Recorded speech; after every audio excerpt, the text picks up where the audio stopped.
Pernahkah terbayangkan di masa depan nanti, anak-anak ini akan mengisi semua posisi penting di negeri ini?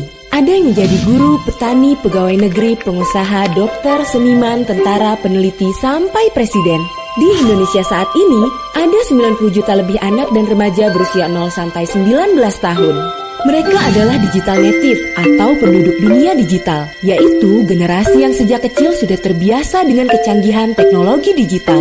Namun, kondisi umum anak dan remaja tersebut saat ini dalam kondisi memprihatinkan. Mereka blas, hidup mereka membosankan, mereka kesepian, mereka memendam amarah dan rasa takut, mereka tertekan dan lelah dengan keadaannya. Mengapa? Karena mereka dipaksa mampu baca tulis hitung sejak usia sangat kecil. Perhatian orang tua hanya pada pelajaran semata. Beban pelajaran sangat berat, belum lagi jika mengalami kekerasan di sekolah. Ia kesepian, tidak tahu harus curhat pada siapa.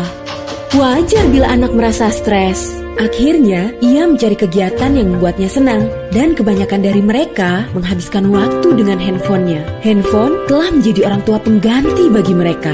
Rata-rata mereka memakai handphone 9 jam per hari. Melihat isi dunia internet yang baik maupun yang buruk dan tidak terbatas jumlahnya, di antaranya juga ada gambar, tulisan atau video yang sengaja disebarkan oleh pebisnis pornografi. Menurut ahli terapi kecanduan pornografi, Mark B. Kestelman, pebisnis pornografi mengincar anak-anak blast sebagai target utama bisnis mereka. Saat belum ada internet, pornografi ibarat makanan beracun. Kita hanya akan keracunan jika memakannya. Tapi kini, internet menjadikan pornografi seperti virus yang dapat bergerak dan memperbanyak diri tanpa terkendali, sehingga dapat menyerang dari segala arah. Mark benar, terbukti dari penelitian Yayasan Kita dan Buah Hati, pada tahun 2014, 92 dari 100 anak kelas 4, 5, dan 6 SD telah melihat pornografi. Kita mengira anak akan cepat lupa apa yang dilihatnya, padahal otak mereka seperti spons. Mereka mampu mengingat apa yang mereka lihat walaupun hanya sekilas. Sayangnya, bagian otak anak yang mampu membedakan baik dan buruk belum berkembang sempurna. Akibatnya, anak menganggap apa yang dilihatnya sebagai suatu hal yang wajar, tidak tahu mana yang pantas ditiru dan mana yang diabaikan. Maka, ketika melihat pornografi, anak juga akan cenderung meniru. Fungsi pertimbangan yang belum sempurna membuat anak melakukan segala sesuatu berdasarkan keinginan belaka.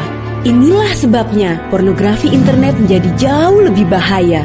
Sadarkah bahwa anak kita adalah target pebisnis pornografi? Apa kita tahu apa saja yang terjadi dalam hidup anak kita? Keringnya hubungan orang tua dan anak, orang tua kurang sensitif terhadap pornografi, dan kebiasaan orang dewasa yang menganggap pornografi sebagai humor adalah situasi yang sebenarnya sangat membahayakan bagi anak.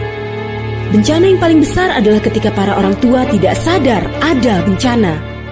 Lindungi anak kita dari bencana pornografi dan kejahatan seksual. Mari dimulai dengan mengasuh anak kita sendiri secara benar dan baik. Menyelamatkan satu anak sama dengan menyelamatkan kemanusiaan.